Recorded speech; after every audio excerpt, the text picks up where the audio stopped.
നമസ്കാരം. യുവനേതാവ് രാഹുൽ മാങ്കൂട്ടത്തിനെതിരെ മുഖ്യമന്ത്രി പിണറായി വിജയന്റെ ആഭ്യന്തര വകുപ്പ് നേരിട്ട്, അതായത് ആഭ്യന്തര വകുപ്പിൽ ക്രൈംബ്രാഞ്ച് നേരിട്ട് അന്വേഷണം നടത്തുമ്പോൾ രാഹുൽ മാങ്കൂട്ടത്തിന് എതിരെ 10 പരാതികളാണ് ക്രൈംബ്രാഞ്ചിന് ആദ്യം ലഭിച്ചത്. ഈ 10 പരാതികളിൽ ആദ്യം രാഹുൽ മാങ്കൂട്ടത്തിനെതിരെ പരാതി പറഞ്ഞ പെൺകുട്ടിയെ മാത്രമാണ് അവർക്ക് നേരിട്ട അനുഭവങ്ങൾ പങ്കുവയ്ക്കാനായി എത്തിയത്. അവർ മാത്രമാണ് തെളിവ് നൽകിയത്. ബാക്കി പരാതി ഉണ്ട് എന്ന് പറയപ്പെട്ട ആരും തന്നെ ക്രൈംബ്രാഞ്ചിന് നേരിട്ട് പരാതി നൽകാൻ തയ്യാറായിട്ടില്ല.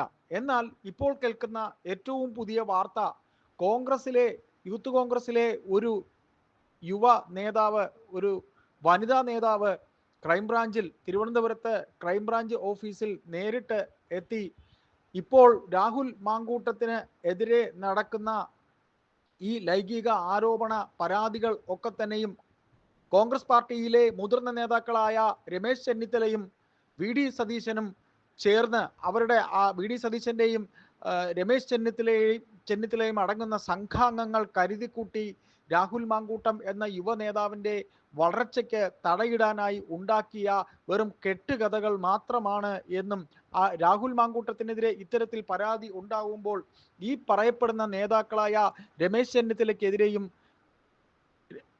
വി ഡി സതീശനെതിരെയും അന്വേഷണം ആവശ്യമാണ് എന്ന്, അല്ലെങ്കിൽ അവർക്കെതിരെ അന്വേഷണം നടത്തണം എന്ന പരാതിയാണ് യുവതി നൽകിയിരിക്കുന്നത്.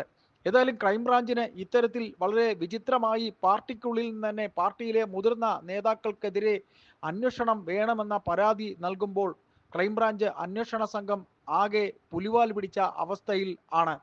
കോൺഗ്രസിലെ ഇത്രയും മുതിർന്ന നേതാക്കളായ, അതും അവരുടെ ആഭ്യന്തര പ്രശ്നങ്ങളെ എങ്ങനെ ഈ ക്രൈംബ്രാഞ്ച് അന്വേഷണ സംഘം ചോദ്യം ചെയ്യലിലൂടെ നേരിടും, അല്ലെങ്കിൽ ഈ രണ്ട് മുതിർന്ന നേതാക്കളെ എങ്ങനെ ചോദ്യം ചെയ്യും എന്ന വല്ലാത്ത ഒരു ദുരവസ്ഥയിലാണ് ക്രൈംബ്രാഞ്ച് അന്വേഷണ സംഘം എത്തിച്ചേരാൻ പോകുന്നത്. അതായത് രാഹുൽ മാങ്കൂട്ടം എന്ന നേതാവിനെ, അദ്ദേഹത്തിന്റെ വളർച്ചയെ തടയിടാൻ ഒരു വേള അദ്ദേഹത്തിന് പാലക്കാട് സീറ്റ് വരെ തരപ്പെടുത്തി കൊടുത്ത പ്രതിപക്ഷ നേതാവ് വി ഡി സതീശൻ മുതിർന്നുവോ എന്ന സംശയം കേരള സമൂഹത്തിൽ ഉണ്ടാകുന്നത് കോൺഗ്രസിനകത്ത് വൻ പൊട്ടിത്തെറിക്ക് സാധ്യതയുണ്ട്. കഴിഞ്ഞ കുറേ നാളുകളായി നിശബ്ദനായി നിൽക്കുന്ന രമേശ് ചെന്നിത്തലയെ സംബന്ധിച്ചിടത്തോളം, രമേശ് ചെന്നിത്തലയ്ക്ക് വി ഡി സതീശൻ അടങ്ങുന്ന ഹൈ പവർ കമ്മിറ്റി, അല്ലെങ്കിൽ ഹൈ പവർ കമാൻഡിംഗ് പവർ ഉള്ള ടീമിനെ എങ്ങനെയെങ്കിലും പുറത്താക്കണം എന്ന ഒരു എങ്ങനെയെങ്കിലും മാറ്റി നിർത്തണം എന്ന ഒരു കാരണം നോക്കിയിരുന്ന രമേശിന് ഇപ്പോൾ മാങ്കൂട്ടത്തിനെതിരെ വന്നിരിക്കുന്ന ആരോപണം ഉയരുമ്പോൾ അതിന് ആരാണോ ആരോപണം ഉന്നയിക്കുന്നത്, അത് വി ഡി സതീശനാണെങ്കിൽ വി ഡി സതീശനൊപ്പം നിൽക്കാൻ രമേശ് ചെന്നിത്തല നിർബന്ധിതനാവുകയായിരുന്നു. ഏതായാലും എല്ലാം കൂടി കൂട്ടി വായിക്കുമ്പോൾ ക്രൈംബ്രാഞ്ച് അന്വേഷണ സംഘം ഇനി എന്തു ചെയ്യും? കോൺഗ്രസിനകത്തെ ഇത്തരത്തിലെ ആഭ്യന്തര പ്രശ്നങ്ങൾ, അതും അവരുടെ വനിതാ നേതാവ്, ഈ രണ്ട് നേതാക്കളും അവരുടെ സംഘാംഗങ്ങളും മാങ്കൂട്ടത്തിനെ പെടുത്തിയതാണ് എന്ന് പറയുമ്പോൾ നമുക്ക് ചില കാര്യങ്ങൾ കൂടെ ഇവിടെ ഓർക്കേണ്ടി വരും. അതായത് നിലമ്പൂർ ഉപതെരഞ്ഞെടുപ്പ് കാലത്ത് പി വി അൻവറിനെ നേരിട്ട് രാഹുൽ മാങ്കൂട്ടം അദ്ദേഹത്തിന്റെ വീട്ടിൽ അർദ്ധരാത്രിയിൽ കാണാൻ പോയതിനു ശേഷമാണ് വി ഡി സതീശന് രാഹുൽ മാങ്കൂട്ടം ഇഷ്ടപ്പെടാത്ത ആളായി തീരുന്നത്.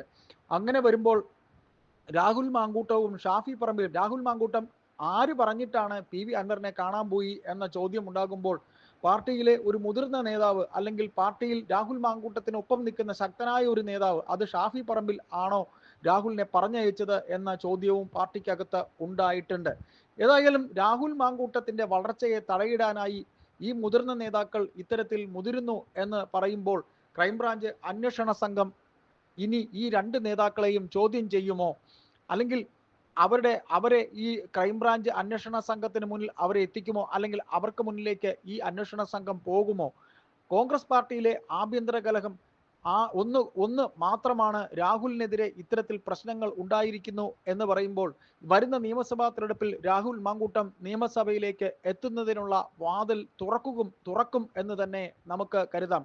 അദ്ദേഹത്തിനെതിരെ ഇപ്പോൾ ആരോപണം ഉന്നയിച്ചിട്ടുള്ള പല നേതാക്കളും ഇനി ഈ രണ്ട് മുതിർന്ന നേതാക്കൾക്കും എതിരെ ഈ വനിതാ നേതാവ് പരാതി നൽകിയതിന്റെ അടിസ്ഥാനത്തിൽ അവരുടെ പ്രതികരണങ്ങൾ എന്താണ് എന്നും രാഷ്ട്രീയ കേരളം ഉറ്റുനോക്കുന്നു.